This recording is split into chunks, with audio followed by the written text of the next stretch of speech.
faithful promises. Time and time again,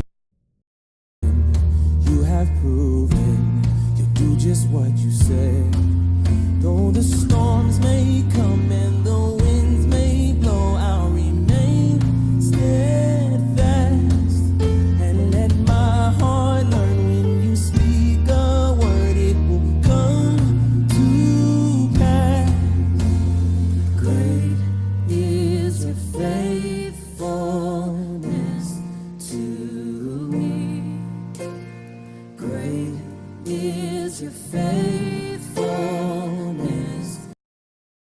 Creating impactful presentations without a design background can be challenging. With the advent of artificial intelligence, To me, from the rising sun to the setting same, I will praise your name. Great is your faithfulness to me. Oh,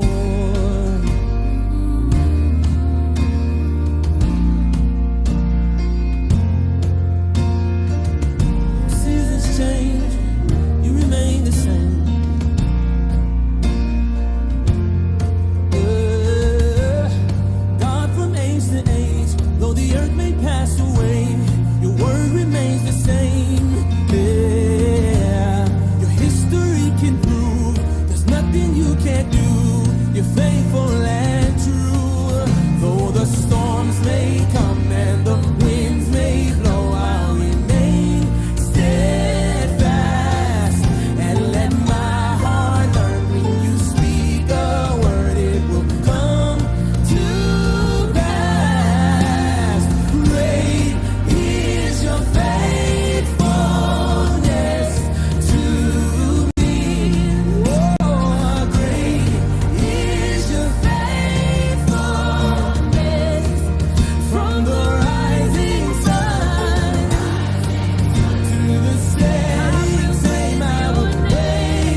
Good night, everyone. Thank you so much for joining us tonight.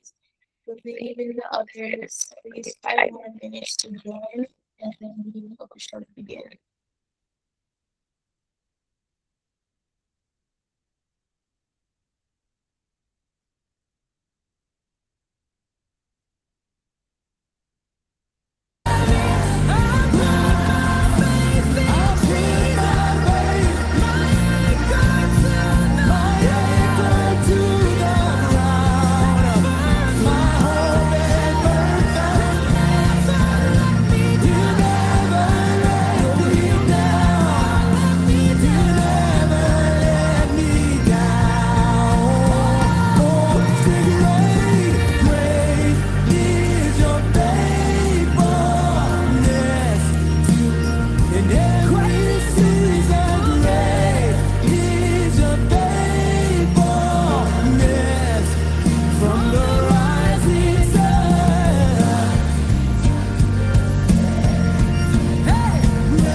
Believe it or not, I will draw the person you will marry.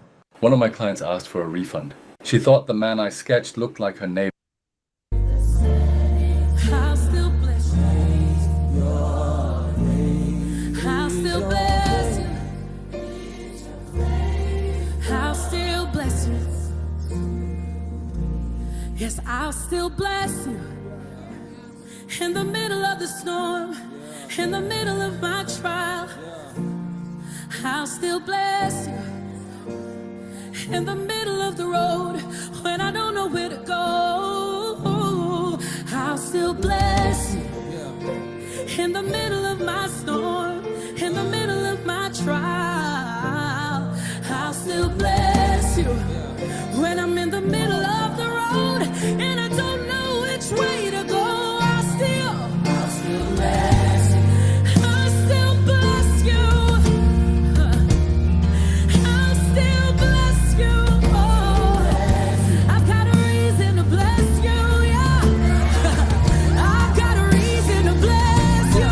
I've got a reason to bless your name. You've been faithful. You've been faithful. You've been so good to me.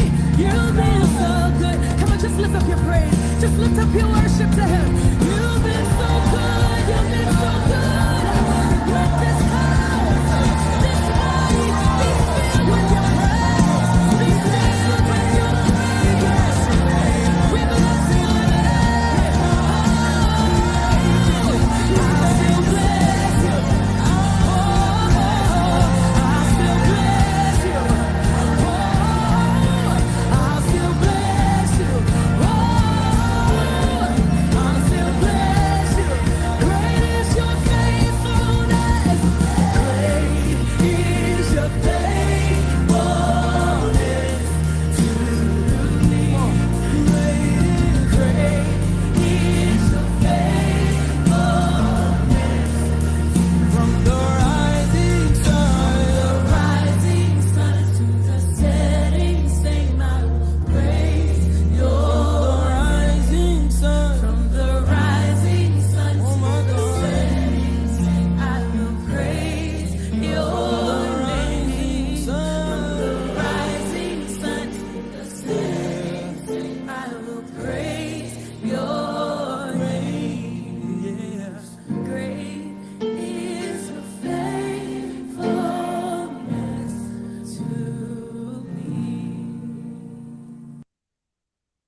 Everyone is everyone here.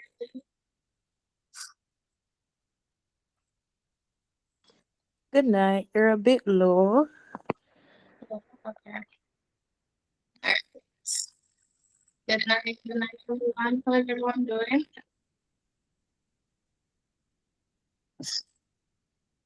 Let me check the chat.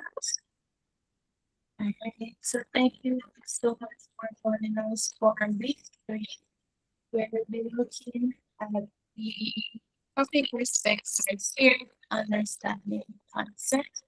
For those who don't know, my name is Tasha Marouche, and I will be the host for this evening.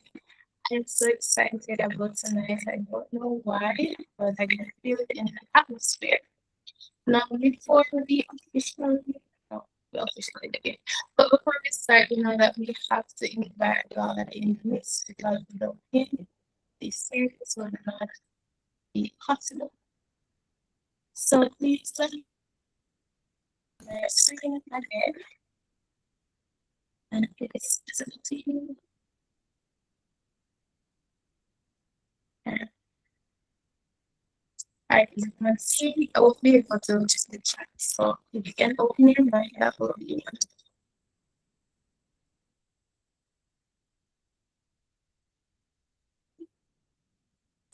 Seen your screen, but you're still a bit choppy, so we're not hearing you quite clearly. I'm not sure if it's just my end. all right. Thank you. Let me see if it- Okay, Someone this else is said they're not hearing, so maybe you need to change the difference a bit, because you're a bit choppy still. all right. So 1 second.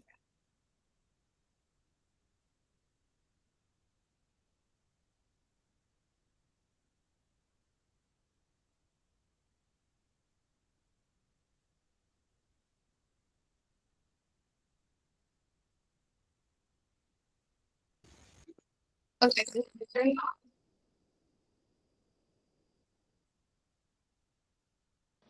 We're still not hearing you. I think you're sharing your screen, so you're probably taking more internet or data. okay. So okay. So what's happening? So but we will continue with the motion time. So this is better on the screen.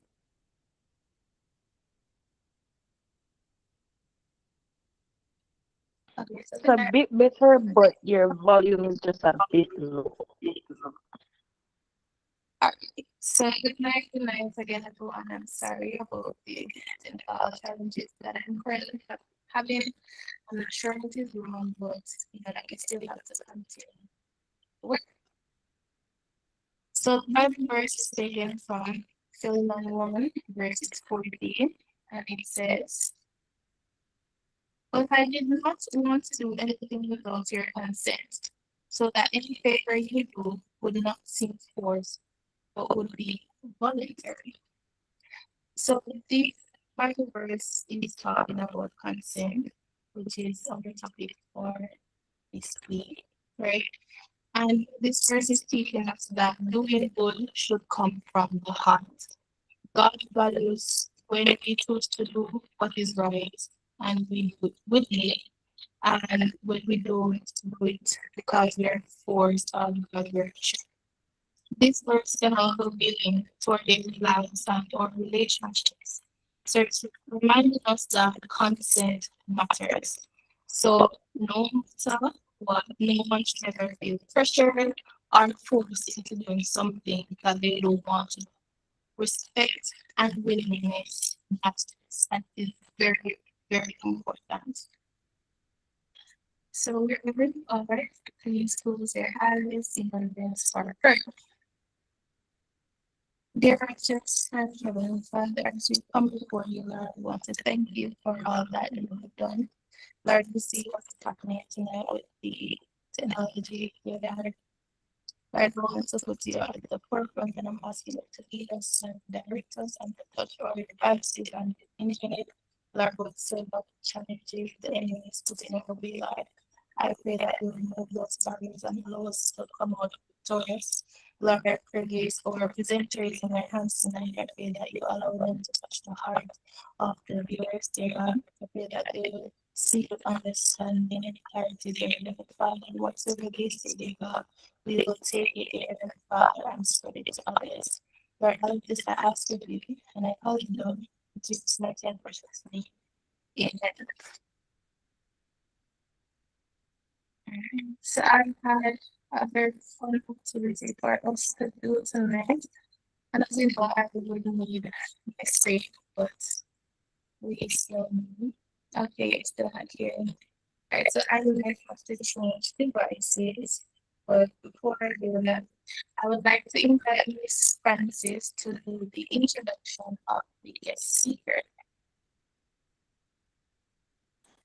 Okay, good night, everyone. Is everyone able to hear me loud and clear? You can indicate by giving me a thumbs up. Awesome. All right, let me start by asking, how are we feeling today? I know a lot of us are coming from work, school, maybe a long day. It may have been a fun day. How are we feeling? Let me just check in with you guys. Someone's confused. Why are you confused? Well, I hope the confusion lessens as the night goes on. All right, someone said the Campbell. All right, guys. So this session, I hope at the end of this, your feelings change.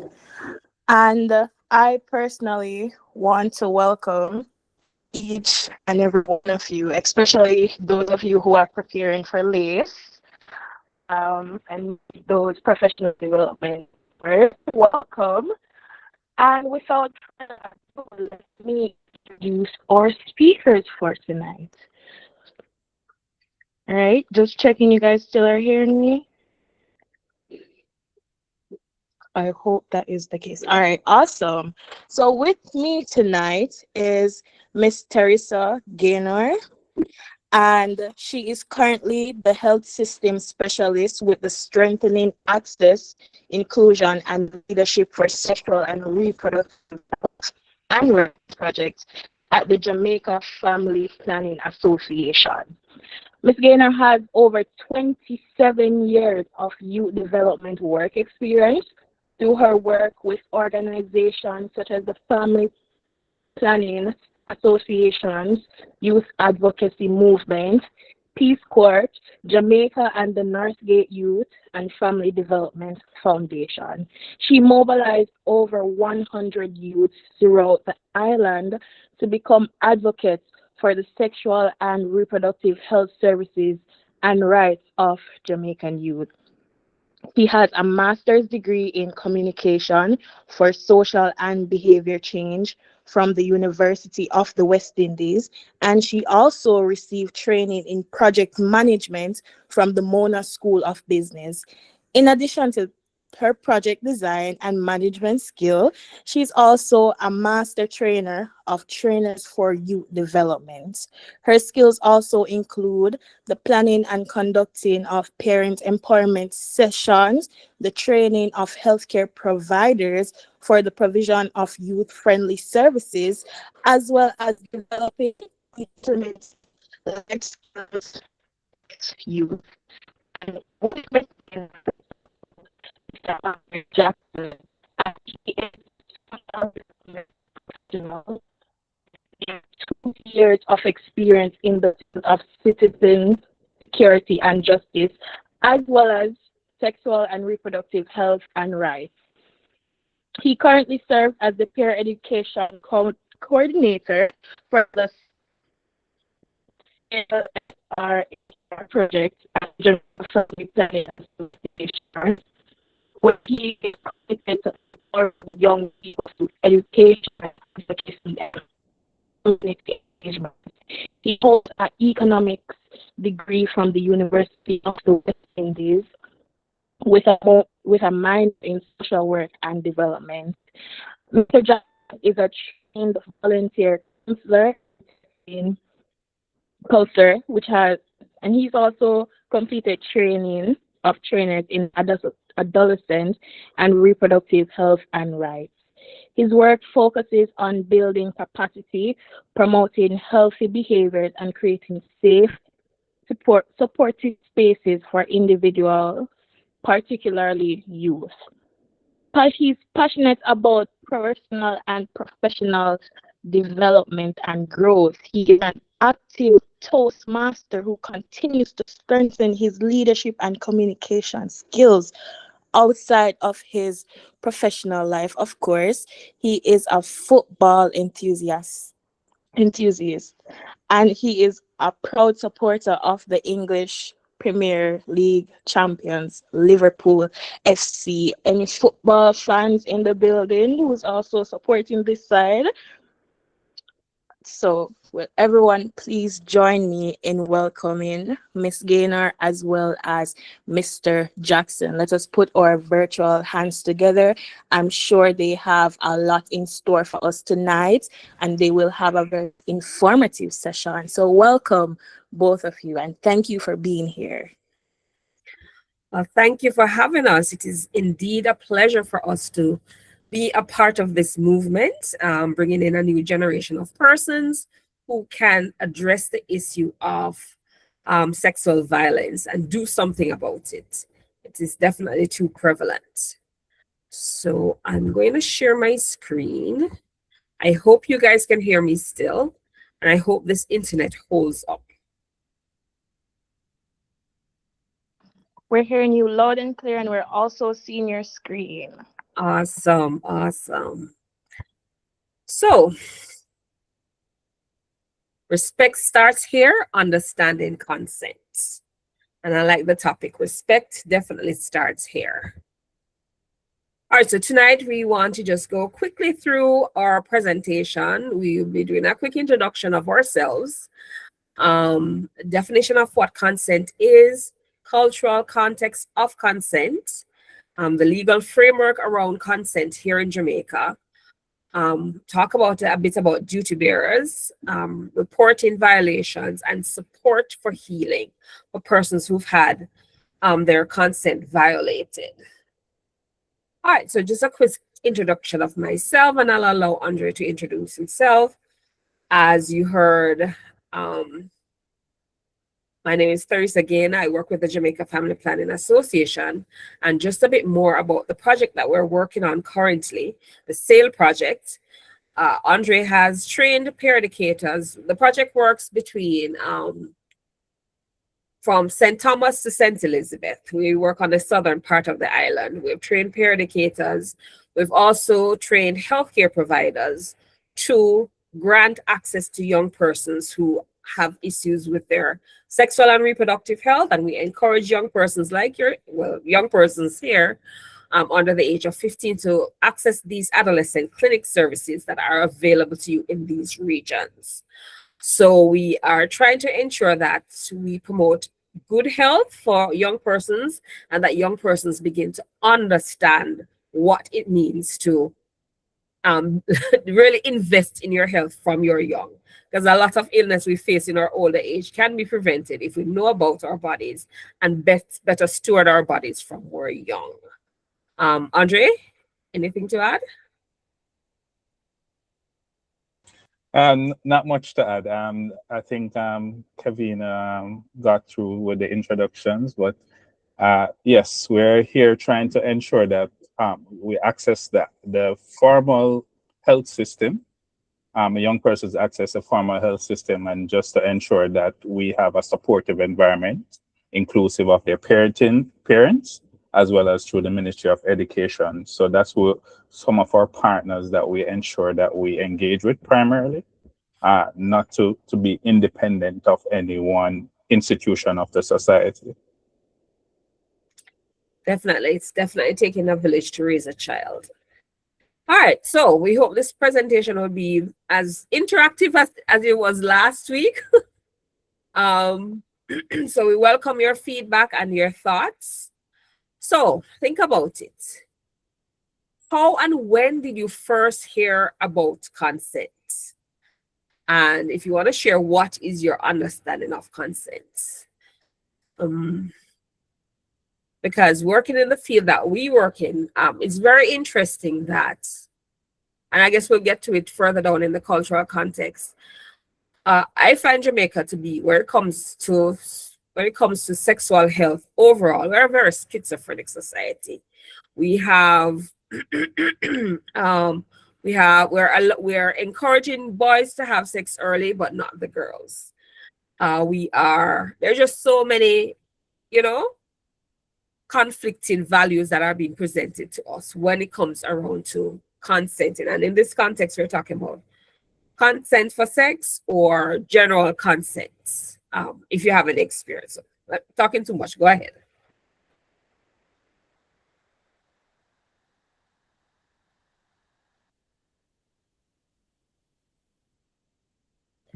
Well, I would say that consent is when you would allow a person to touch you in any way in the sexual aspect. That's like even like verbally or maybe like body language wise. But yeah. Okay.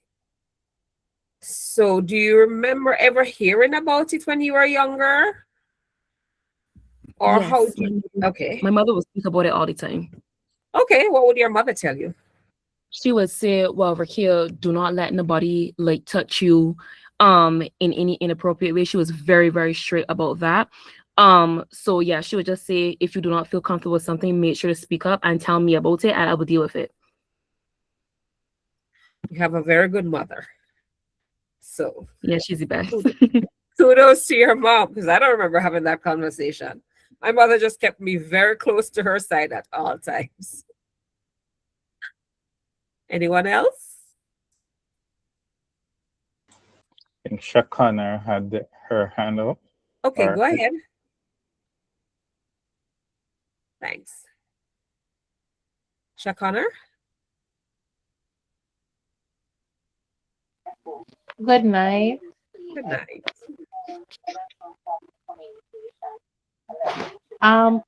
Is it a question? I'm sorry, I am in class and I'm also in the meeting. So if you ask a question, I missed it. Okay, I was just asking, the question is, do you remember the first time you heard about consent where it came to sex or overall? Give me a minute, Miss. Okay.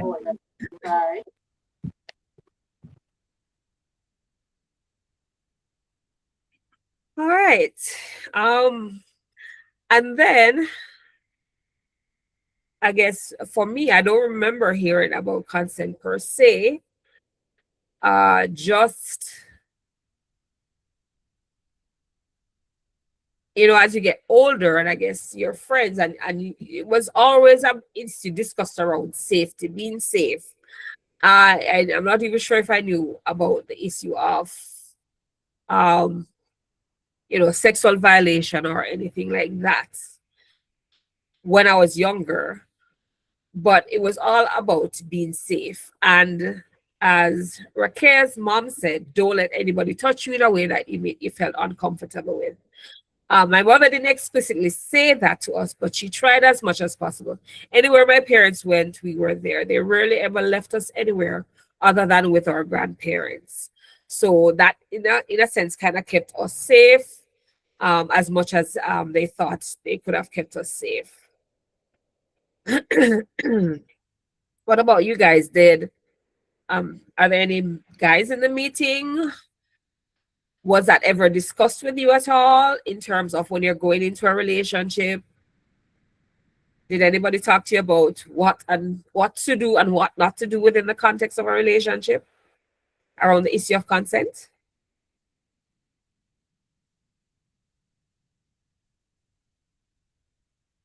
I actually can't see if anybody's hands is up, so let me know if somebody's hands is up. No hands are up. Okay. So I guess nobody really actually had the issue of consent discussed with us when we were younger. All right, so the next question is, what do we understand about consent? Okay, I had given a description. Anybody else has another description? Okay. All right, honestly, don't remember if anyone talked to you about it. Well, generally, we weren't told at all. Sex was always such a taboo topic. No, nothing ever was ever discussed with you.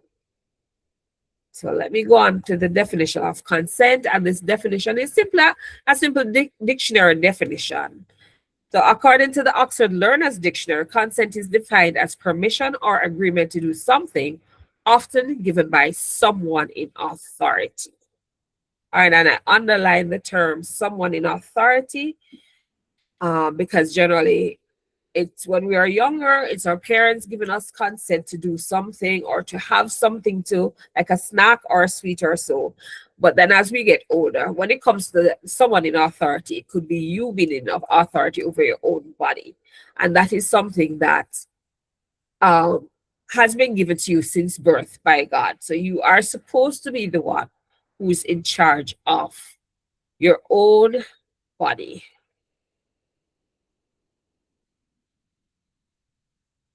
All right, so what is consent? And these are some examples of what consent is. It is informed. All parties involved understand what they are consenting to. So it's not consent if you only got half the story, right? Consent must be specific to the particular activity or action. So you can't say, yes, I'm agreeing to go to Kingston, but somebody, when they get to Kingston, they say, no man, we must go to St. Elizabeth. So it must be specific to what you're agreeing to. It should be ongoing throughout the interaction. It can be withdrawn at any time.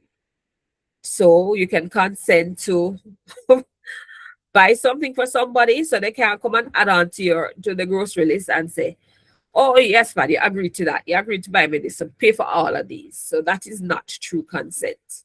So it's an ongoing throughout the interaction. So I was talking to a group of young men at a health fair we were at the other day.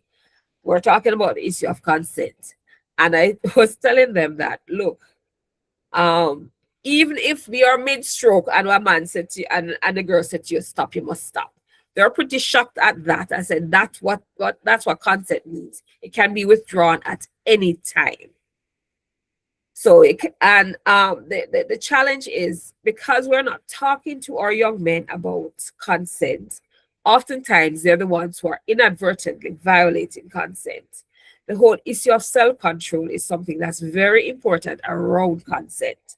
So we have to play our part in speaking to our peers and speaking to the younger persons in our world to ensure that they learn what consent is. And so they don't become perpetrators because of peer pressure or whatever. Consent, it cannot be given if someone is under the influence of drugs or alcohol. It cannot be given if someone is under duress or coercion. And coercion could mean, not because they're not saying no. Oftentimes we hear stories of girls. I've heard most of the stories of girls being taken away by taxi drivers. And then the taxi men have sex with them. The girls aren't necessarily resisting, but because they're afraid. But that is also consent was not given in those instances. So that's a clear example of coercion and a violation of the person's ability to give consent. Silence or lack of resistance does not imply consent. Consent is required regardless of past relationship or previous consent given. All right, so it's important that we don't take persons for granted, but we always ask, is it okay if I do X, Y, Z? And not make any assumption. And I think we discussed it last week, the whole issue of if rape within a marriage is possible, and we learned that it is. Because even in those contexts, consent must be given. Consent is voluntary and must be given freely. Any questions so far? Are we clear on what consent is? Yes, I'm clear. Clear so far? Okay. All righty. So in our cultural context now, so we're, oh wow, where did I go? All the way to the end, wow. So the age of sexual consent in Jamaica is 16 years. The national legislation does not provide for close in age exemption. So that was something that we also discussed last week, where the question was asked if, for example, the boyfriend is or the girlfriend is 17 and the partner is 15, if it's okay. The law currently does not allow that. Once a person is over 16 and having sex with somebody under 16, then that is a clear violation. And somebody who is under 16 is not, by law, recognized as having the ability to give consent to sexual relations. So anyone under 16, 15 years and under, having sex is a clear violation of the law where that is concerned. There are persons who are advocating for the close in age exemption to take place, but right now it is just in discussion stage. It is not legally, it's not reflected on our law books.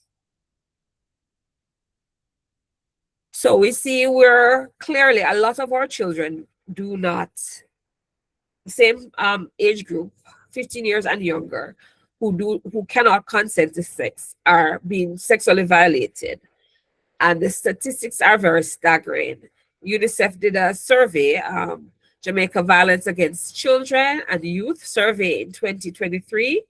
1 in 3 females, which is 35.7%, and more than 1 in 5 males, 22.5%, experience sexual violence in their lifetime. So if you see 3 women walking on the road, 1 of them may have experienced sexual violence. If you see 5 male, 1 of them may have experienced it. A common age of first experience of sexual violence was 13 and younger among females, 43.1%, and males 36.6%. So we see that in our society there are a lot of persons who've had their ability to their choice taken away from them, right? So common perpetrators of first experience of sexual violence were friends or neighbors, 46.1% among females, and current or previous intimate partners, 48.5 male among males. So we see there's a lot of violence against our children, young girls and boys. So here are some of the myths that surround consent in Jamaica. These are just some that I thought of off the top of my head, and I'm sure we can think of more. She may say no, but she really means yes. Have you guys ever heard this being said about persons who have been, attacked, violently attacked, or sexually, and their sexual consent rights taken away from them? Yep, we've heard that one. Definitely. Another common one, which I can't believe still exists in this age and the age, having sex with a virgin cures HIV and sexually transmitted infections. So most of the times, persons are targeting children because they're the ones who are clearly virgins, and they're not revealing their status, and they're doing this. Oh yeah, it still exists. To cure the STI, and all they do is end up breaking the law, violating a child, and giving a child an STI or HIV. So we have to alert parents around us, adults around us, to be vigilant in when it comes to looking out for our children, and also encourage our peers to know that this is a myth and it is not true. Another very disturbing trend that we have around consent is fathers should have sex with their daughters first. We see this too often in the headlines. Persons are being arrested because they've had sex with their daughters. This is a very, very horrible thing that we need to educate persons against and do our part in trying to keep our persons around us safe where we can. And I forgot to give the disclaimer at the beginning of the session that some of these may be triggers for persons, some of these things that we're discussing. But we can always get help once we need it. And Andrae will talk a bit about that. So back to the point I was making earlier, all boys must have sex from early and have plenty of girlfriends. So boys are being pressured to have sex even before they reach the age of consent.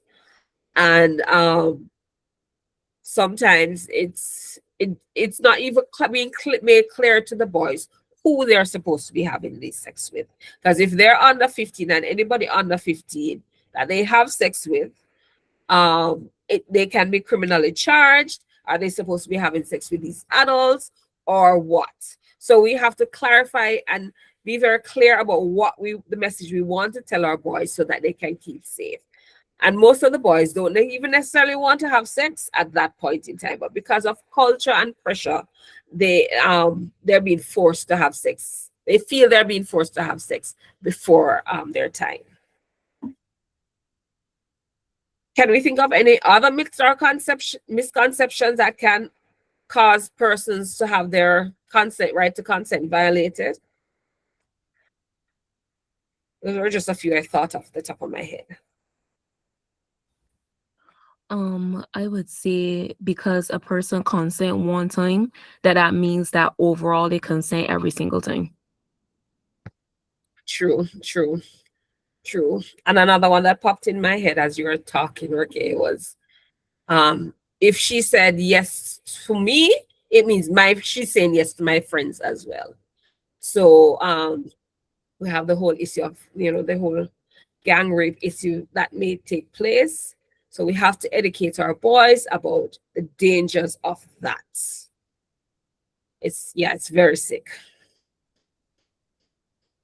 So it really goes back to being able to respect all persons, respecting and knowing what the rights of all persons are, and not seeing women or seeing men as an object to take out your lust on, but rather to recognize each person as an individual with a purpose, a God-given purpose, and helping them to get to that purpose and learning self-control. Any other misconceptions we can think of? Yes, if she did not scream, that means she wanted it. Oh, sorry. My is still not working. If she did not scream out for help, that means that she wanted it. Exactly. If she's not screaming for help, that means she wanted it. That is a very misconception. I mean, and this lack of consent thing is not anything that's unique to Jamaica, because why do you think we have the whole issue with the in the States with the gosh, I remembered his name before this meeting, but no, I can't remember it. That guy who was selling the girls to sex for these high-rolling politicians and businessmen in the state. Epstein. Oh my gosh, Epstein. We see that all the time. That's why R. Kelly is in jail. We see it all the time, and we have to play our part to ensure that with the whole issue of human trafficking as well. Those are things that all stem from the whole issue of violating somebody's ability to bring consent. If you're poor, or if some persons who are unfortunately too poor, they can be sold off to sex shops or whatever. Those are all examples of violation of consent. Another one is if the person has orgasm during the assault, that it is okay. Yeah, that is definitely a major misconception, because your body is a biological thing, and if it's stimulated a certain way, you can have an orgasm, but it does not equate to what the person is saying as well. So we have to be able to listen to what the person is saying and be sensitive to our partners at the given time when persons are consenting. All right. So I'll just hand over to Andre now. He'll talk about the legal framework. Thank you, Theresa. Hi, everyone. Hope you're doing well this evening. All right, so just looking, are you just confirming you're able to hear me? Yes. Yes, All I can right. hear you. Yes. All right. What about if you guys can tell me in the chat where in Jamaica you are, or if you're further afield? Just want to find out the context as how much we're looking at it. Would you mind finding out where you are? I'm actually in Portmore. We're actually getting warm now. Okay, Manchester. Okay. All right. Thank you very much. All right. So looking at the legal context for Theresa, I know she's spoken a little bit about rape and sexual assault, but I want to kind of galvanize a little bit around some other areas as well. And one of the things is that one of the areas that we have a lot of sexual assault or a lot of contact is with the phones as well, and that can prove to be something that as well as an area that of contention that the laws have to be dealing with, as well as you as persons who are advocates against sexual violence, but also persons that are possibly much more closer to young persons or to persons that might have been uh, affected by sexual violence. We have to look at a little bit of that context. So the laws that addresses the issue of consent, and when I speak about consent, I mean in the manner of sexual consent. We look at the Sexual Offences Act of 2009. Theresa speaks to that about the context of the taximan taken away. I think this law came about because of a similar situation. I don't want to say if it was a taximan or not, but it was a matter of Ananda Dean, who was a student at Solarfield Primary in Kingston. She was taken away, raped and killed. And that was actually one of the genesis of trying to look at sexual offenses. At the time, what existed was the Offenses Against the Person Act. That still is on the book as well, but a lot of scenarios in it deals with more about incest, and those scenarios exist. But the prevailing law that deals with the matter of sexual assault would be the Sexual Offences Act of 2009. All right. There have been a little bit of an amendment, I think, in 2016 about it as well. We also want to speak about Domestic Violence Act. Now, this one speaks a little bit towards intimate partner violence. And that also indicates that within the context of that person's domestic violence and persons living together, cohabitating together, it speaks to how the law deals with it and the manner in which it covers it, and the manner in which the law would deal with a person's once it's brought before the court. It also has some scenarios as well that speaks to restraining order, restraining orders for things not only dealing with the violence that may occur between two partners, but also there are things that we call non-molestation acts that are also that overlaps with a lot of sexual violence as well. So this means a little bit of the intimidation that you might see, and that speaks to it. All right. The Child Care and Protection Act. Myself and Theresa, as I said, we are dealing with adolescents a lot. So the Child Care and Protection Act is a prevailing law that speaks to abuse of young persons, and as well as the duty of care that we have as citizens to our young persons. It defines what a child is, and basically under this law, a child is someone under the age of 18. And by that, we have a right to ensure the best care for the child.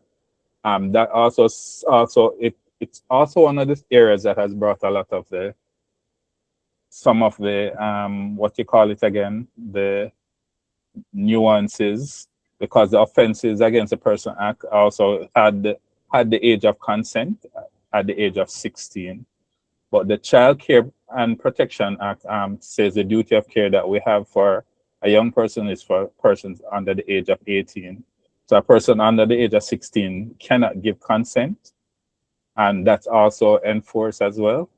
They cannot give consent to having sex if we're talking about the matter of sexual consent. They cannot give consent to some additional things when we talk about medical care, but there's also duty and support that can actually be provided in terms of the court procedures that can also help if there's issues surrounding medical support that they need, and the parent might be withholding it because a lot of the context of what we do in terms of law came out of our right of us being signatories and ratifying the rights of the child by the United Nations Charter that was done in the 80s. So a lot of that shapes the format of it. And one of the prevailing thing is that the family is the duty bearers or the duty of care for the child. Some countries, they actually have it as the state or the government is responsible for the child. So but in the context of Jamaica, the parents are the persons that have the final say or the guardians of the child. I've also included the Cyber Crimes Act, primarily. Anybody can guess why?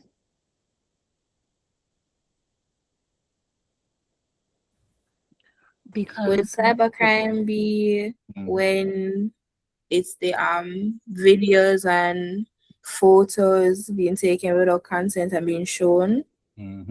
Yes. All right. Raspberry Pi. I'm seeing Raspberry Pi. I'm not seeing a name on the Raspberry Pi. You had your hand up. You were saying something. Oh yeah, I was basically saying the same thing. Like revenge porn and all those type of child pornography type of stuff, you know. Yeah. But let us be also clear as well. Our Raspberry Pi is the little IT thing, I think, as well. We also have contexts where young persons are engaged in sexual activities, and they might start WhatsApp groups and they might share things there. Or we might be in WhatsApp groups that other persons might share content there, and we are unaware that this content that they're providing is actually young persons under the age of 18 that are actually being, and this is basically child pornography.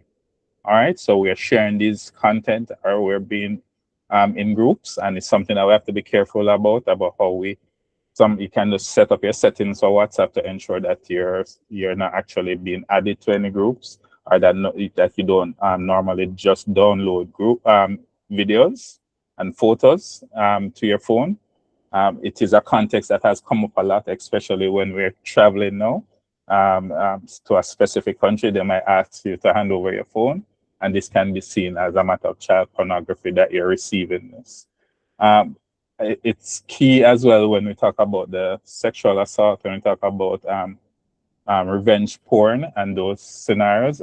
These are persons who engage in this. If found liable, they can be fined, and they can also be imprisoned up to 20 years in this regard.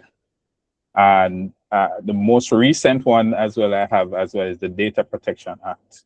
Now, the Data Protection Act speaks to a matter of consent as well, because a lot of times we do things with young persons and we just naturally take their photos, but they actually cannot provide consent to allow their image and their likeness to be shared without a parental input, especially if they're of the age of 18 and under. And that has basically been the context over the past 2 years now, since it has been enacted. So those kind of scenarios as well can lead to a matter of what we talk about in consent, with a little overlap of about sexual content. All right. Theresa, you can move on to the next slide. let me see. All right, so duty bearers. I want to speak a little bit about duty bearers that speak to the Child Care and Protection Act. The duty bearers and their responsibilities largely speak to under the Child Care and Protection Act, and it speaks about the formal society in dealing with matters. Just go back up one, Theresa. Okay.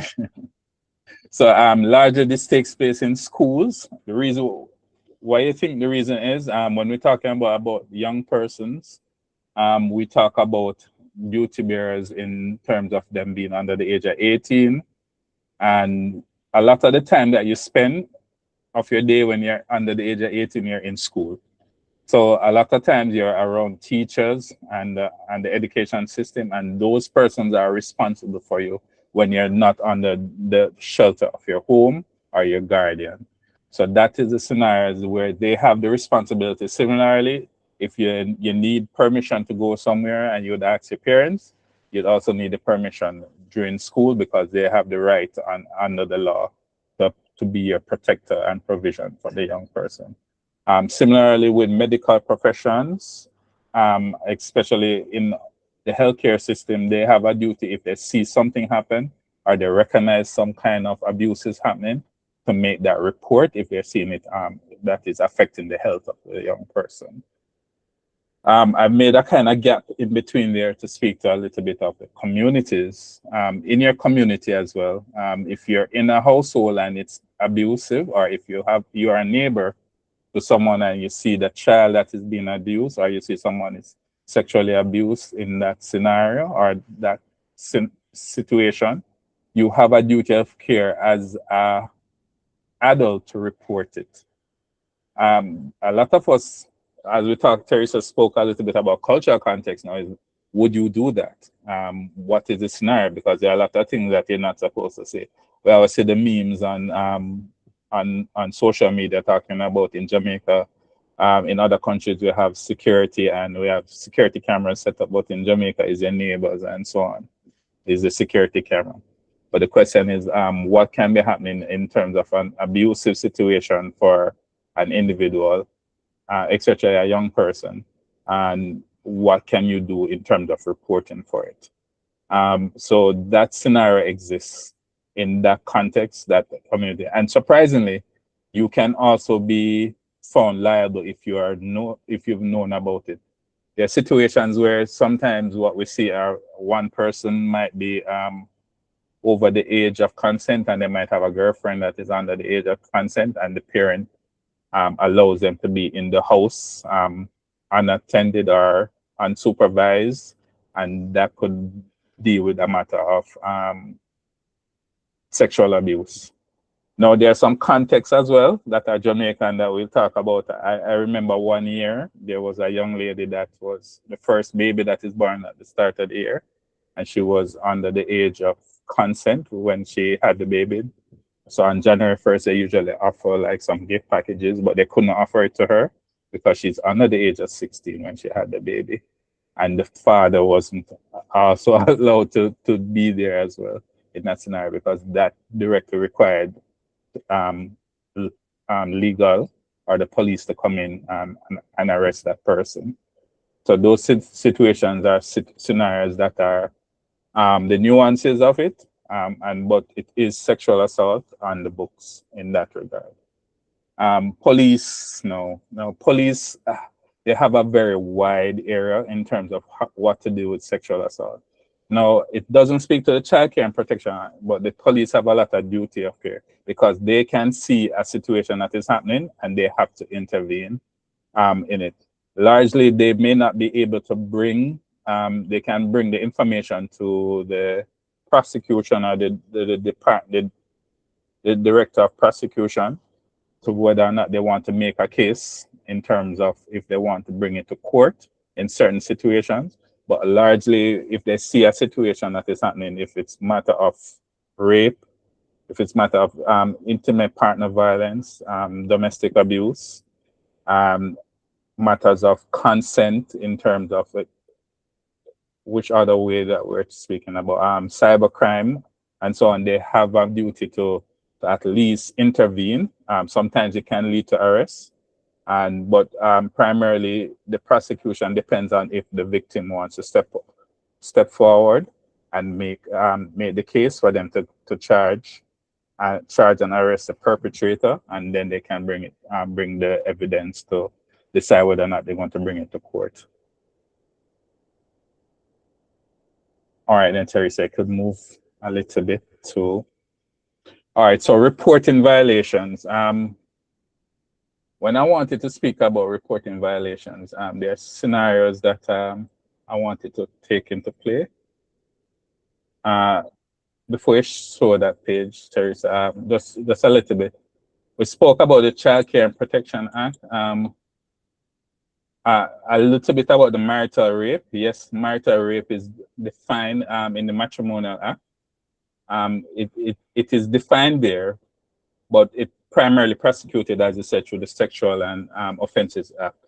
So the situations though are actually nuanced in terms of the persons have to be living apart, or they have separated, or they have agreed to divorce, or they're going through the proceedings of that, right? So in that scenario, we have marital rape.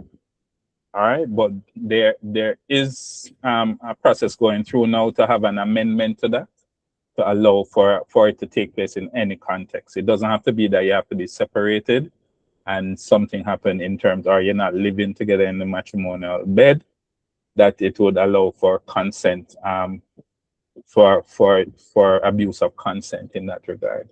There is also a matter if a person can be charged for marital rape if they have a sexually transmitted infection or HIV and they knowingly have sex with their partner and did not inform them. So that is consent seen as marital rape. And in our context, once marital rape happens, you do have actually, it can dissolve the marriage immediately. So therefore, there's not necessarily a procedure that you have to go through internally, but you can ask for the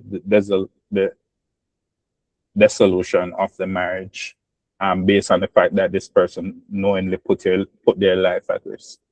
All right. So it's like, as we said, agreement of choice. I spoke to cyber crimes as well. I think I captured most of that information about the transmission of the videos, especially when the person is under the age of 18.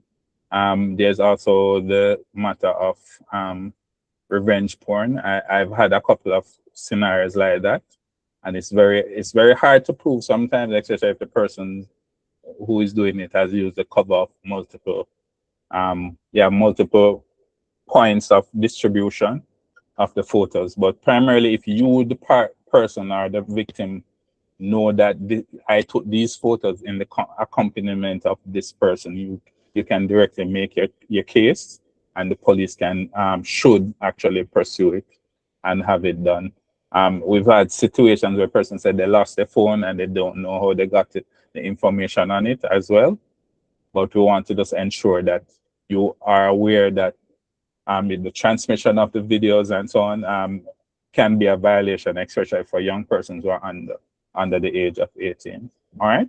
And it is your right as well to make sure that if this situation happens to you, that you report it immediately, so that it can be dealt with by the law, but also to ensure that you can protect your privacy by allowing the transmission to be disrupted. What else can I say? So in terms of reporting violation, let us talk a little bit more on the intimate partner part. We've done a lot of work at JFPA in terms of looking at intimate partner violence, and as Theresa was going to put up there, we also through our project has actually looked at a matter of coercion and what has happened in terms of, we talk about gender-based violence. A couple of years ago, we did do for our clinics, we did an intake information up with our clients, and we recognize that, as you said, Theresa said, at least most females or women who were there, about 70% of them stated that their first sexual experience was coerced. And that is a little bit of the cultural context of what we're dealing with. And we talk about coercion, and we talk about if person says she wasn't saying no, remember this: if whether or not you said yes, even in the matter of having sex, you can change your mind and say no. All right, and you can say stop at this time. If you do not like it, you say stop. And that is one of the things that we want you to understand as just persons in general. There's a lot of nuances when you're talking about how do you court or how do you date in Jamaica, and how you find your partners. And those are some of the things that you need to have those conversations with about what you do not like, and what you expect as a respect point of view. That is one of the areas you must speak about. And this speaks for both male and female as well. I know there are situations that we talk about. Another meme that we always hear in Jamaica is like the wheat jelly back man, and he must take up command and must take charge of the woman. But we also have to remember the situations and contexts that persons have the right to say no, and that they have the right. We talk about sex, but we also talk about a matter of pleasure, and we also understand that taste and what we like can actually change from time to time. So in terms of the reporting violation, we have to give kudos to the Jamaica Constabulary Force and a lot of the duty bearers because they've stepped up. As Theresa was speaking about, we did a survey, and when you look at the JCF information, as well as for a lot of advocates here in Jamaica and a lot of these avenues, such as what this platform has provided for us this evening, we're seeing a lot more reporting of sexual violence or violations by persons. And we have to say that is great, and we have to keep pushing for that scenario to be there. That persons can understand that there is a line between, it's a very thin line between consent and being violated, for want of a better term. So in those situations, we want to make sure that you always know that you have the right to stop. You always have the right to discontinue, and you also must ensure that if you feel violated, that these are the avenues that you can take. So as we speak to that, we speak about how our young men and young women develop into relationships, and we have to look at the context of how they're having a discussion with their peers, both of the same sex, as well as how they're having it basically between male and female. All right, so in those regard, we have to look at, how do we put it? The manner of understanding how we develop a cultural context that might encourage, based on gender roles, might encourage violence. And we have to ensure that we can push away from that, and that we have a situation where equality and an understanding of what your rights are and what your feelings are as a woman, or feelings are as a male, in terms of what you want to get from a relationship, or even not from somebody in your personal space, that you ensure that you encourage what you want and what is best for you. So over the context over the last 20 years, we've kind of developed some support in terms of you as practitioners, if you're social workers. There's some support there. The most obvious ones that we have now in the government context, we have in the security system now, we have the domestic violence units that are there. And that reported, if you have been sexually assaulted, or if you have been assaulted, I don't want to only put it in terms of, but because of your denial, and because you've respected your consent and you feel that your consent has been violated, we have the domestic violence center. It doesn't necessarily mean that you have to be in a relationship with somebody that assaulted you, but this is a unit that you can get direct line to, and you get support.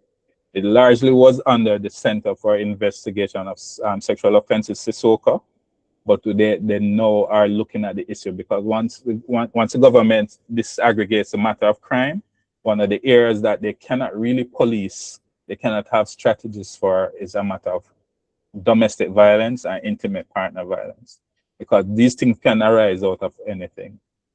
Domestic violence also takes into consideration situation between siblings and those kind of other areas.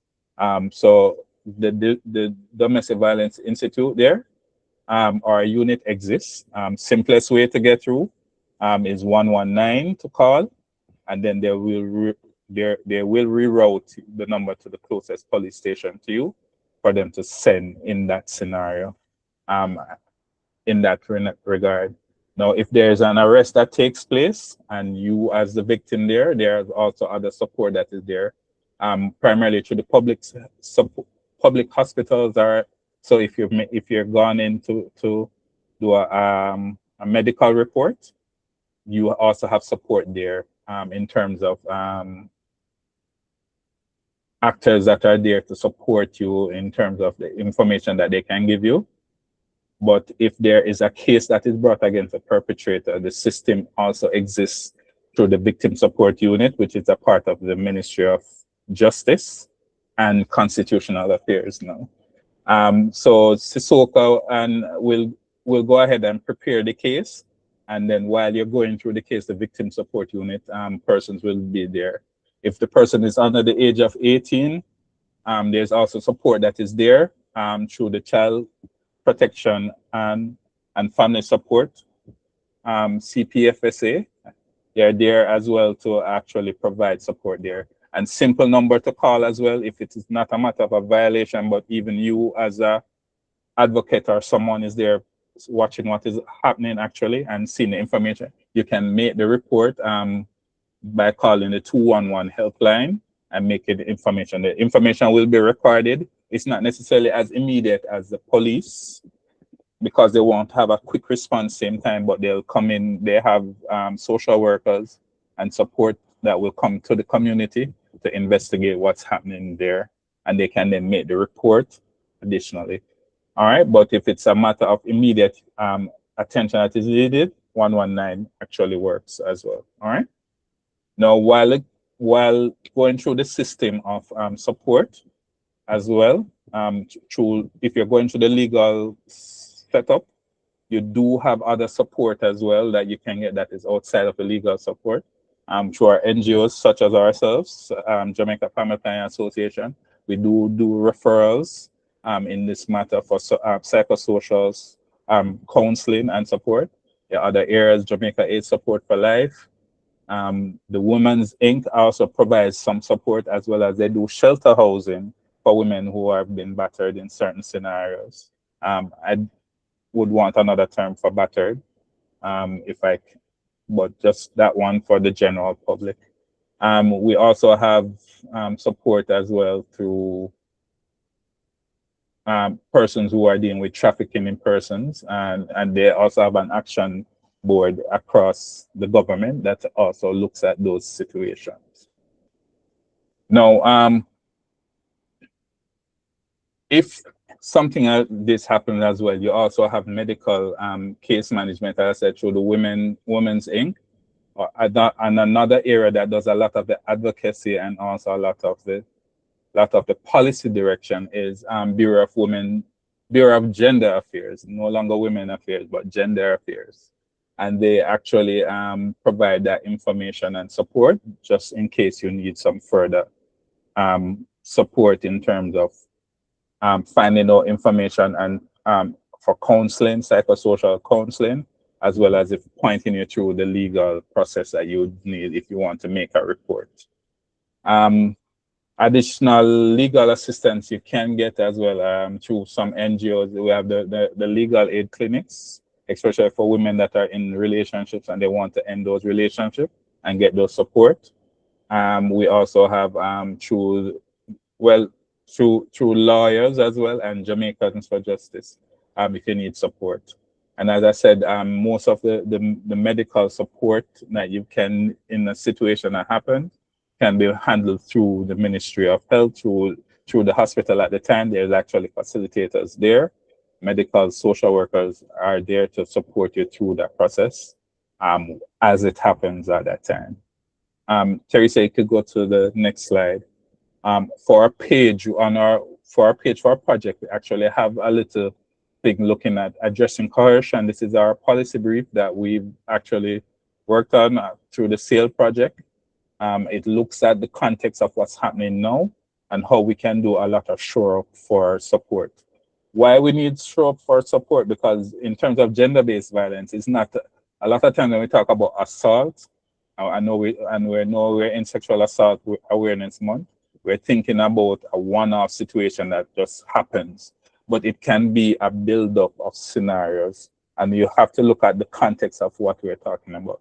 How are boys and how are girls interacting at 7th and 8th grade? What are the implications in terms of the videos and the media content that they're consuming and so on?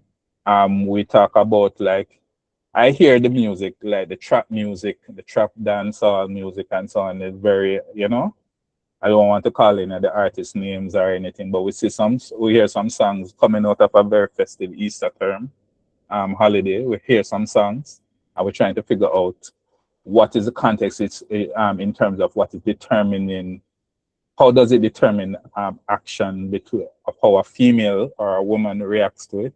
How does it determine the action of how a male expectations are, and what we can do to support those situations that kind of put it more on an equal footing and not determine that, yeah, woman, you know, say you must do that for me.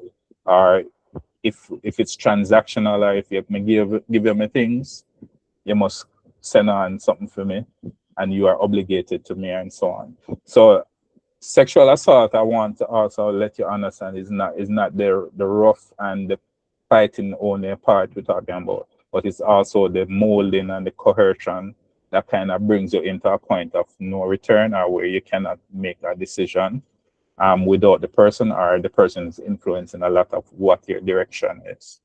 So if you get a chance, you can go to our website. It basically speaks about it, but you can go to our resource pages at sale.alineainternational.com and see some information there about what we've been doing. Theresa, I think we're back over to you.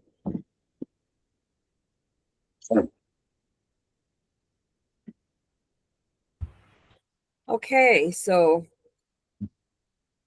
Andrae gave us a lot of information on the legalities surrounding the whole issue of consent. Any questions so far? Any thoughts? Any concerns? There's a hand up from RS. Not sure of the name. I think. Go ahead. Good night, everyone. Can you hear me? Yes, Yes. we're hearing you. Yes, so I wanted to ask, right? If a 16-year-old can be legally consent, right? Why doesn't the law place like clear limits on like a large age gap relationship where much older adults are having sexual relationships with 16-year-olds and such? Is there a law for that to do things like that now? You mean like if they're already they're 16 and above, but there's a huge age gap between them and the person? Yeah, no, they're Okay. 16, right? They're Mhm. 16. Yeah. And there's a huge age gap, like the person around 30, 40, like, you know? Mhm. And that 16-year-old gave consent to have sexual interactions with this person. How is that legal? Well, it's a lot of things to unpack, but the thing about it is that the law is recognizing the person as an individual. There is a point where we have to recognize that you as an individual have to take responsibility. We do recognize that there is molding that is going on, and grooming that is going on in situations. Some of it exists in transactional, some of it just exists in terms of psychology of both persons.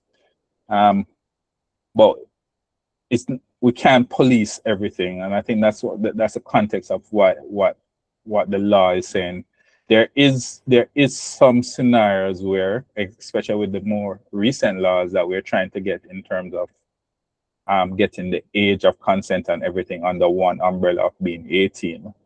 But even within the system of how we operate, it just took like the last 2 years that we actually have mandated school to be up to the age of 18. When a lot of us left high school, we didn't do sixth form and we were already in college, you know, at the age of 16. I think a couple of other schools now do start you at the age of 16. So basically, at certain ages, you'll be out, like age 19, you could be out of university and being an adult and participating in the economy. So I think that is the difficulty of asking the legislation and the legislators to police or create a law for that, because we have to have, there is a transition to you being an adult and being your own individual.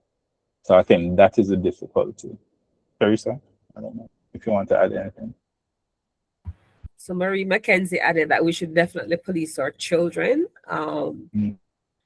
Definitely. I spoke earlier about the whole issue of our country being very schizophrenic around young persons having sex, because the age of consent is 16, but you can catch an STI, but you still need your parental consent to get treatment for that STI if you go to the wrong place.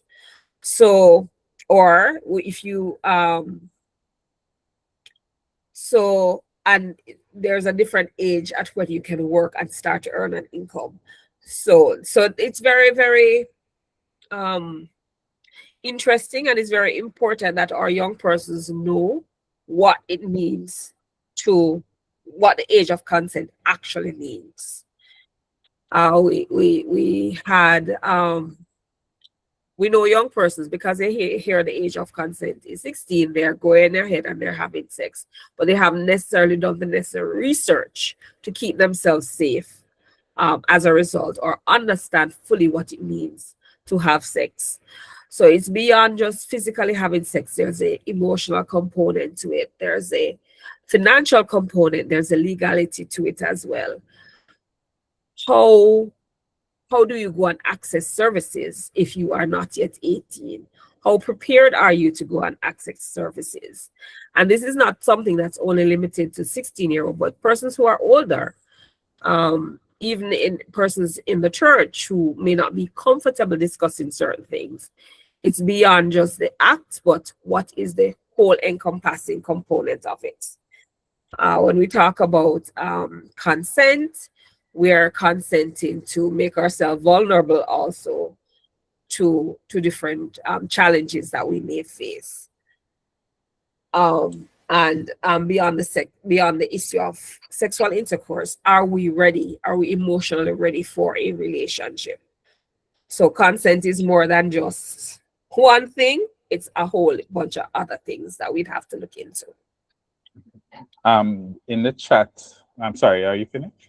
You can go ahead. I'm not All right, in the chat, Gabriel Brown spoke to a matter of the law speaking about male rape. And it isn't a thing, and that they can only be charged for grievous sexual assault. I guess yes, in that her statement says that nothing is being done about this, and that the reason about this, there's not enough reports being given. Yes, that is true. There's not a lot of reports going across, especially and even because in both contexts, so we're going to talk about in the heterosexual context, all right, and even in the homosexual context, there's not a lot of reporting being done. But I have to give support and kudos to the government in trying to expand, as well as work that has been done by other NGOs. I've seen a lot of work done by Jamaica AIDS Support for Life. Just to look at these contexts of in terms of how the reporting is done and how the support is given. But there's not a lot of scenarios where a man wants to go through that process. We don't look at it in the heterosexual context of it being sexual assault, because we think that which man is turning down sex? That's what they're basically saying. So in that regard, we are not seeing enough reports, and we're hoping to see more reports. We're what I'm happy about, we are seeing more reports about violence in terms of partner violence, but about the men reporting it because they have situations where they have been killed by their partners. So we are happy for that scenario in terms of reporting as soon as there's some situation that comes up.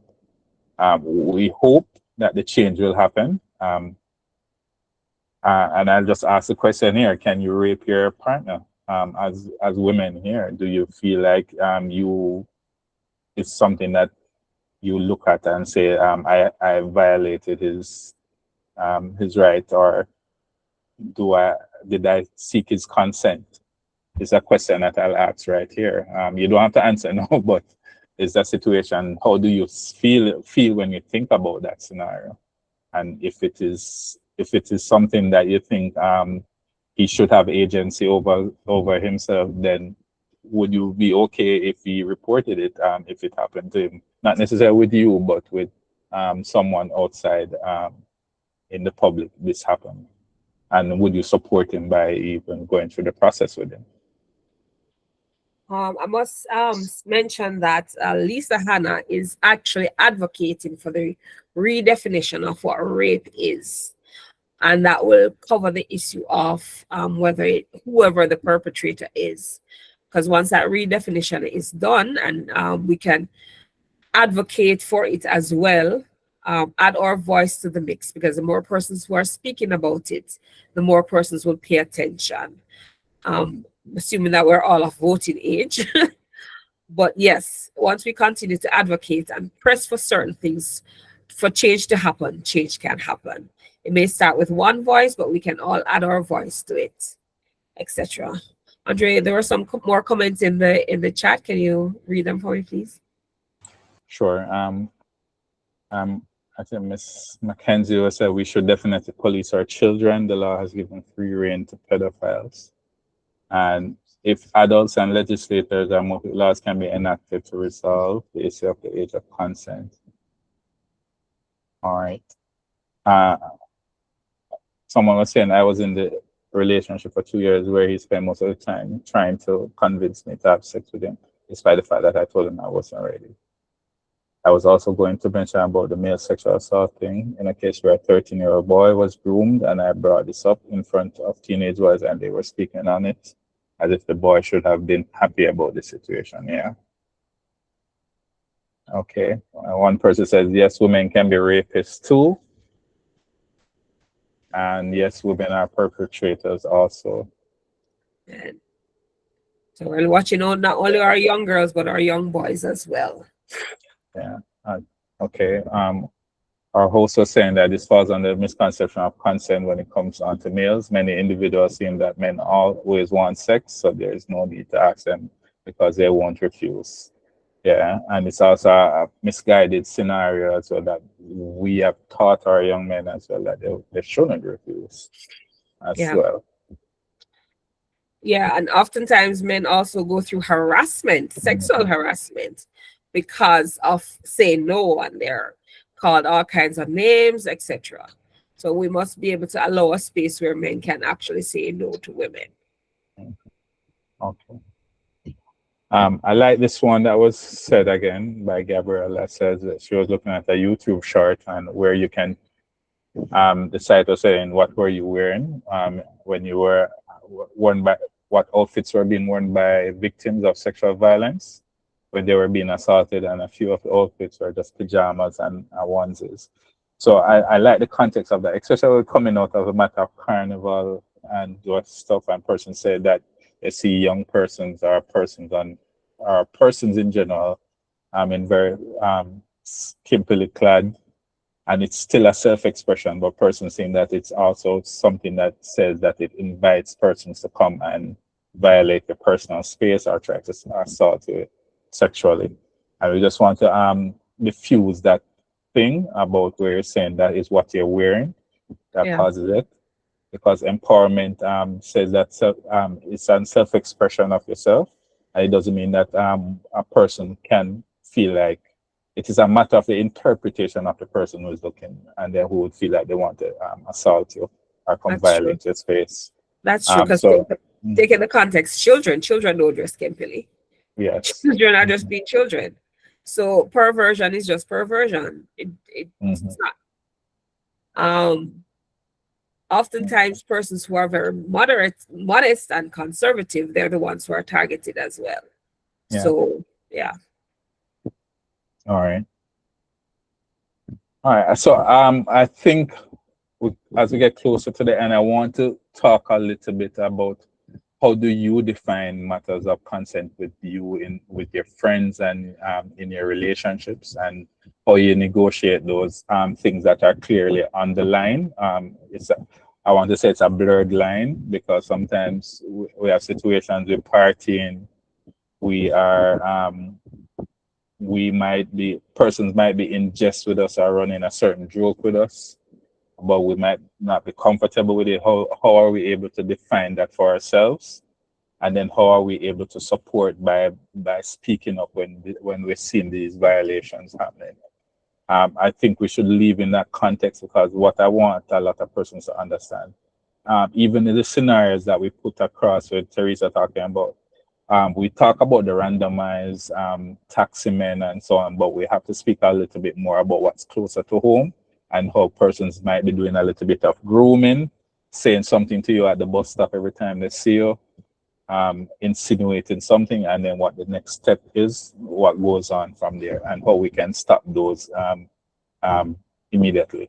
Now, only at the bus stop, probably might be a WhatsApp that sneak into your DMs or so on, but stuff like that. I want it to be a very practical scenario to say to you all here. We have different ways and gateways how we end up into situations that then snowball or crescendo into sexual assault. All right. And how we can recognize those things and make it be known, and where you can go for support at all times. Primarily talking with your family, but even within the context of your family, where you can go. I've kind of brought a little bit of a framework there in terms of what is there legally and under the government space, but also to please remember to identify for yourself the spaces that you are, and how you can navigate it in terms of if you feel that someone is violating your space, and you need to have control and agency over yourself.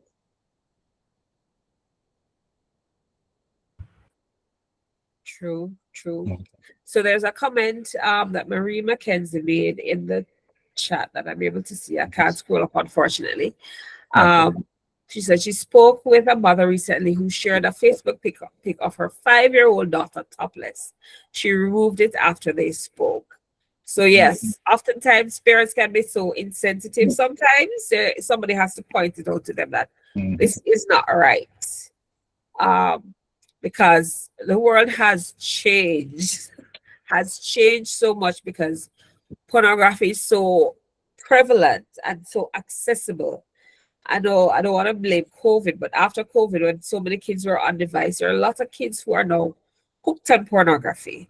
And they're the ones who are also performing all manners of evil on each other, and not recognizing the whole issue of consent. So we have to educate parents to be more sensitive and be more aware of what their children are doing, and seek ways to, heal them from this addiction, this newfound addiction that they may have. Could be to their devices, it could be to pornography, but parents have to be more alert and aware, so that, as they say in Trinidad, take in front before in front take you. They can do something to prevent the kids from going down the wrong path. All right, so someone saying something? Yes, I think safety in the homes is one of my biggest. This is from Watson. They were saying that safety in the homes is one of my biggest concerns. Incest, young people have no place of safety. And yes, one of the things that we're trying to ensure as well is that there are always safe spaces. But as you leave the house, and primarily if you can't even leave the house, if you leave the house, there are very wide gaps between areas of safety and definition. This especially once, I think it's even worse once you pass 18 as well.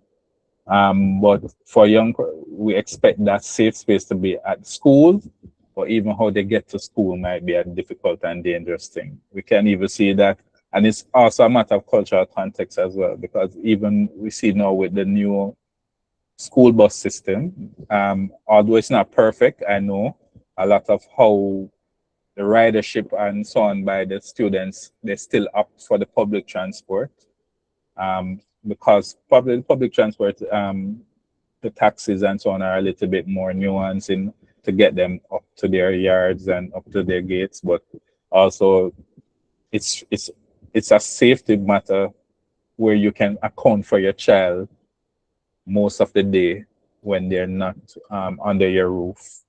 And we're saying this under the context that the child is actually more safe or best kept in safety when they're with you as well. Yes, the question Marie Mackenzie is asking is that, are these conversations being shared in the schools so children know who and where is safe to report?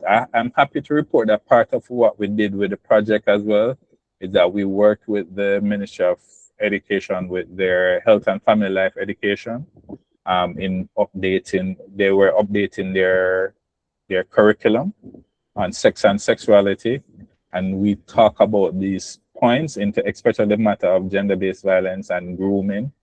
We've spoken about these points, and actually the teachers have been trained island-wide about that on those areas, and there are reporting mechanisms through the school, the HFLE teachers, not only the HFLE teachers, but how the teachers in general go up through to the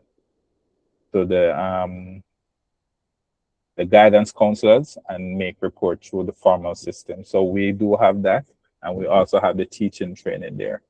But it's a lot of monitoring. There's supposed to be social workers in the field as well to support the schools.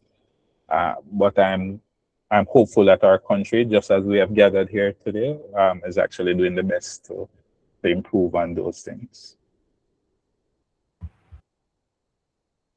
Thank you. So quickly, let's look at the whole issue of healing, because at one point or the other, one of us may have had, or it may not have been sexual, our issue of consent violated. We may have agreed to something. It have just been a simple family agreement, and then we got upset because somebody did not do what we wanted them to do, and we felt our rights were violated. But where it comes to that, for this, we have to seek divine help. If it was a sexual act, divine help. If it was a violation or broken trust, divine help is always needed. We must know that it's not the victim's fault, whether it happened to us or we're supporting somebody who went through it. It's not the victim's fault. We have to be brave enough to acknowledge emotions during the process. We have to seek medical help and counseling. Know that we are worth being healthy, we're worth being happy, and we're worth being away from the guilt that may try to overwhelm us once our rights are violated. And we have to know agencies that will help persons who have been violated. The first point of contact is generally the police. Then there's a children's advocate. There's a children's advocate, and there's a there are a number of agencies that we can contact. There are NGOs, there are government agencies. Andrae mentioned a few, Bureau of Gender Affairs, the Child Protection and Family Services Agency. Yes, CPFSA. The Domestic Violence Unit. Yes. Yes, and most of the major hospitals are supposed to have the scenarios set up where you have a reporting or have a medical social worker supposed to be there I don't think they operate 24/7, but 24/7, but they're actually there in the context of basically the normal working hours, Yes. where you can get support there as well. Yes, and as we said, for Women Inc. as an NGO is a very strong one. It provides safe shelter and housing as well, not as well as they help you through the legal process, as well as Bureau of Gender Affairs. Yes. So we have to come to understand the role of forgiveness in the process as well. Forgiveness is not for the perpetrator, it's for us to come to a place of healing and freedom. The longer we hold on to anger and thoughts of revenge, the harder it is on us physically. So, and forgiveness has nothing to do with ensuring that the legal battle for what you've gone through, that you're able to see it through, and that perpetrators must be brought to justice. And most of all, if we are not able to hold, what the forgiveness process also helps us not to become perpetrators ourselves. Unfortunately, because of the cycle of violence, oftentimes when persons are victims of sexual abuse, particularly those over a long period of time, they may themselves turn around and become perpetrators. So we have to go through the process of healing, etc. So remember, these are from messages from survivors. I am not what happened to me, I am what I choose to become. The abuse happened to you, not because of you. The abuse does not define you. We need to love ourselves. And that's our information. So we have a few comments in the chat. Andrae, if you could just go over those as we wrap up.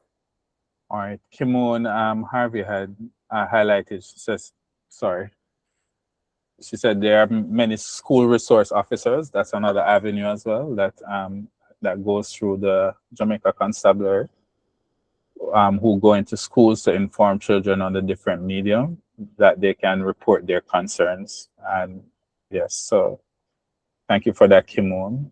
And she was also making another statement that sometimes these kids don't think that they have a safe space or a safe person to express the trauma that they would have experienced, so they tend to act out in ways that are being referred to as being bad kids.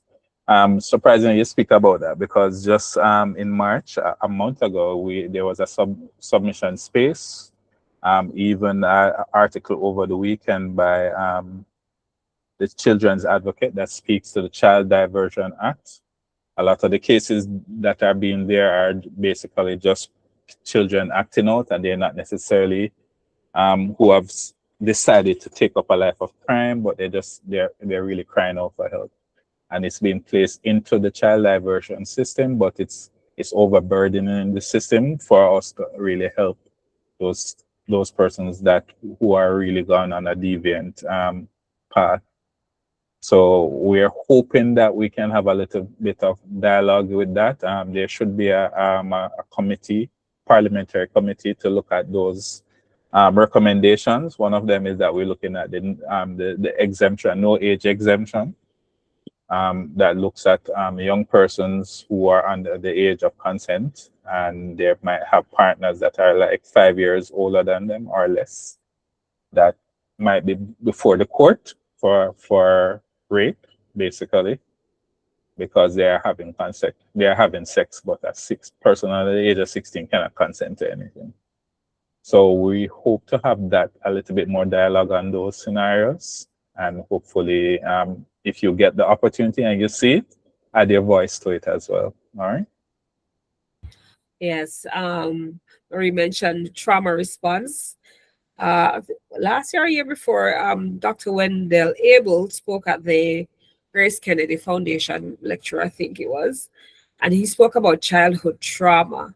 And he said, oftentimes we see kids acting out, and we should not ask the question, what is wrong with the child, but find out what happened to this child. So oftentimes even our friends or peers or whatever, we just say, something wrong with that person and we can't get along with that person, they're dealing with trauma, and what you're experiencing is trauma response. And it all goes back to this whole ability of having your ability to consent to something taken from you from a child, from your childhood, and you carry that trauma with you throughout your adulthood. So the whole issue of healing is very, very important. It's not a one drop thing, it's a long, lengthy process that we must be committed to for our own safety and our own happiness and our own fulfillment of our own purposes. So yeah, it all links back to the environment. So thank you, everybody. This is our contact information. You can find us online as well. We're on Facebook. We're also on Instagram. And you can send us an email if you need any more information or where to find us. So thanks, everyone. I'll just hand back over to Tash Connor now. All right, good night. Thank you, Miss Gaynor. I won't even try to open but my camera because I don't want to be TikTok. So thank you so much for joining us tonight. You too as well, Mr. Jackson. This was a really informative session. Again, I keep on learning new things and I'm really happy about that. And I'm pretty sure that everyone here tonight, they got something new that they can share with others. But now I would like to invite Miss Watson to do the vote of thanks. Okay. Good night, everyone. Okay. Before I do the vote of thanks, I would kindly ask everyone to give a round of applause for Miss Gaynor and Mr. Jackson for that wonderful presentation. As Tashkana mentioned during this presentation, I continue to learn so much new information. So, on behalf of the organizer and everyone present, I would like to express our deepest thanks to Ms. Gaynor and Mr. Jackson for such a powerful and meaningful presentation on the topic Respect Starts Here, Understanding Boundaries.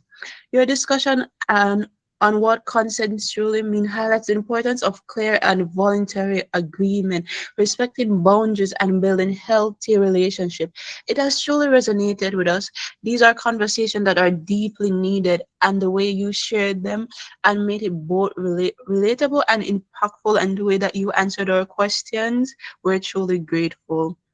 We're especially grateful for the safe and respectful space that you created tonight. Not just allowing us to reflect and learn and better understand how we can support not just ourselves but others. And the knowledge that you and perspective you have shared with us tonight will stay with us and guide how we interact with those around us. So thank you for taking the time to be with us tonight, for your passion and your commitment to educating and empowering others.